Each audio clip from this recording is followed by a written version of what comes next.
आप सभी को नमस्कार। हाँ, मेरे YouTube चैनल हेल्पिंग हैंड में आप सभी का स्वागत है। जैसे कि मैं आपको हेल्थ इश्यूज़ और हेल्थ टिप्स के बारे में अपने चैनल के थ्रू जानकारी देता हूँ। तो आज हमारे बीच हैं doctor Nikhil Chaudhary, senior cardiologist, जो आज आपको बताएंगे कि हार्ट अटैक आने पर हमें क्या लक्षण दिखाई देते हैं और हमें तुरंत हार्ट अटैक आने पर क्या करना चाहिए, जिससे आप लोग अपनी हेल्थ का ख्याल रख सकें। तो प्लीज़ डॉक्टर निखिल सर हमारे दर्शकों को बताइए सर कि वो कैसे अपना ध्यान रख सकते हैं। Thank you Deena, thank you for inviting me to this channel and आप सब दर्शकों को मेरा बहुत बहुत प्यार भरा नमस्कार। दीना ने बात की हार्ट अटैक की, और हार्ट अटैक आज के युग की बहुत ही ज्वलन समस्या है, स्पेशली इंडिया जैसी कंट्री के लिए जहाँ पे युवाओं की तादाद बहुत ज़्यादा है। हम देख रहे हैं कि बहुत ही कम उम्र के अंदर हमारे पास हार्ट अटैक या हृदय रोग के पेशेंट्स आ रहे हैं। तो सबसे पहले ये जानना ज़रूरी है कि हार्ट अटैक क्या होता है, जिससे कि हम इससे आगे बच सकें। हार्ट अटैक का मतलब है कि हार्ट के अंदर जो ब्लड का सर्कुलेशन है उसके अंदर कुछ रुकावट आ जाती है। ये साधारण भाषा में हम इसको हार्ट अटैक बोलते हैं, और डॉक्टरी भाषा में इसको हम मायोकार्डियल इन्फार्क्शन या कॉरोनरी अक्यूट कॉरोनरी सिंड्रोम कहा जाता है। तो हार्ट भी एक ऐसा ऑर्गन है, एक शरीर का, जिसको निरंतर ब्लड चाहिए होता है काम करने के लिए, और ऑक्सीजन वाला ब्लड चाहिए इसको। और हार्ट को खून देने के लिए तीन नसें होती है, तीन ब्लड की आर्टरीज़ होती हैं जो हार्ट को ब्लड देती हैं।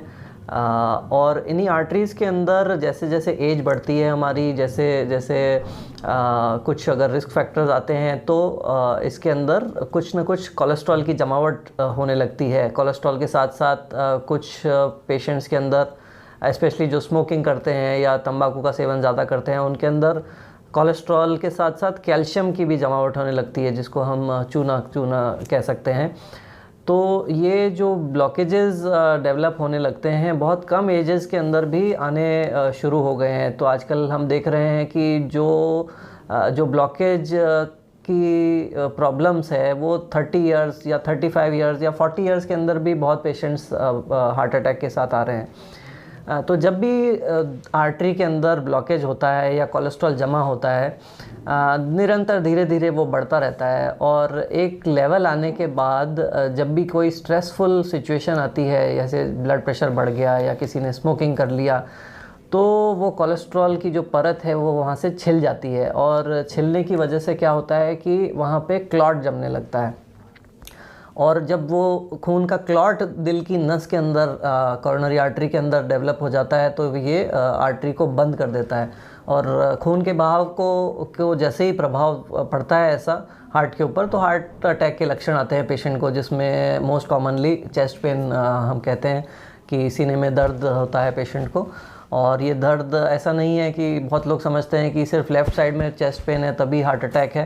हार्ट अटैक का पेन सेंटर ऑफ चेस्ट में जनरली होता है, और लेफ़्ट या राइट दोनों तरफ हो सकता है। इम्पॉर्टेंट ये है कि बहुत ही सीवियर पेन होगा, और कभी कभार ये हमारी बाजुओं में जाता है, जबड़े में भी जा सकता है। कुछ पेशेंट्स जो बहुत ही बुज़ुर्ग होते हैं, या फिर स्पेशली लेडीज़ के अंदर हम देखते हैं कि उनके अंदर टिपिकल चेस्ट पेन नहीं होता, उनके अंदर कभी कभार पेट दर्द के लक्षण होते हैं या पीठ में दर्द के लक्षण होते हैं। तो ये इनमें एटिपिकल लक्षण होते हैं। चेस्ट पेन के साथ साथ सांस भी फूलता है हार्ट अटैक पेशेंट्स को। सांस लेने में तकलीफ़ होती है, कभी कभार शरीर ठंडा पड़ जाता है, पसीने आ जाते हैं। तो ये प्राइमरी लक्षण हैं हार्ट अटैक के। तो अगर स्पेशली इसके कुछ रिस्क फैक्टर्स हैं कि ये हार्ट अटैक कुछ पेशेंट्स में जल्दी आता है, वो पेशेंट्स होते हैं डायबिटीज़ के पेशेंट्स, ब्लड प्रेशर के रोगी, या जिनमें कोलेस्ट्रॉल की मात्रा पहले से भी ब्लड के अंदर बहुत ज़्यादा है। स्पेशली किसी के पेरेंट्स में अगर हार्ट अटैक पहले आ रखा है तो उनके अंदर भी टेंडेंसी होती है। तो ऐसे अगर लक्षण ऐसे रिस्क फैक्टर वाले पेशेंट्स को आ रहे हैं तो इनको तुरंत प्राथमिक उपचार लेना चाहिए। जी, जैसे कि सर हार्ट अटैक आया तुरंत, तो कैसे पता चलेगा पेशेंट को कि मुझे हार्ट अटैक आया है और मुझे क्या करना चाहिए? तो जैसे मैंने बताया कि ये जो लक्षण अगर किसी को आते हैं तो सबसे पहले जब पेशेंट मेडिकल अटेंशन लेता है तो बहुत ज़रूरी है कि जो साथ में है पेशेंट के वो ये बात समझे कि पेशेंट को बहुत ज़्यादा एक्सर्शन नहीं कराना है, उसको थोड़ा रेस्ट करवाए, ज़्यादा चलवाए नहीं, उससे सीढ़ियाँ तो स्पेशली अवॉइड करें। तो जहाँ तक हो सके पेशेंट को आराम देना है। और जब भी पेशेंट मेडिकल अटेंशन लेता है तो हम एक ईसीजी करते हैं, और ईसीजी एक बहुत ही अच्छा टेस्ट है जिससे कि हार्ट अटैक को पकड़ा जा सकता है। लगभग 70-80% हार्ट अटैक पेशेंट्स के अंदर ईसीजी से हम बता सकते हैं कि कुछ ना कुछ हार्ट की प्रॉब्लम चल रही है। ईसीजी में हम कई चीज़ें देखते हैं, जो हार्ट की रेट होती है, जो दिल की धड़कन है, नॉर्मल धड़कन हमारी 60 से 100 के बीच होती है।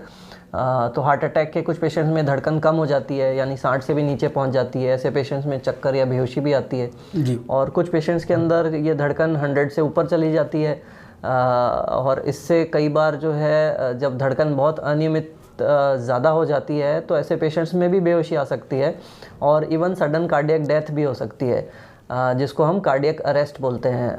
और ऐसा होने कई बार एक्चुअली जो वेस्टर्न डेटा ये बोलता है कि हार्ट अटैक के 50% रोगी घर पे ही धड़कन की समस्या की वजह से ही उनकी डेथ हो जाती है और वो हॉस्पिटल तक नहीं पहुंच पाते जी।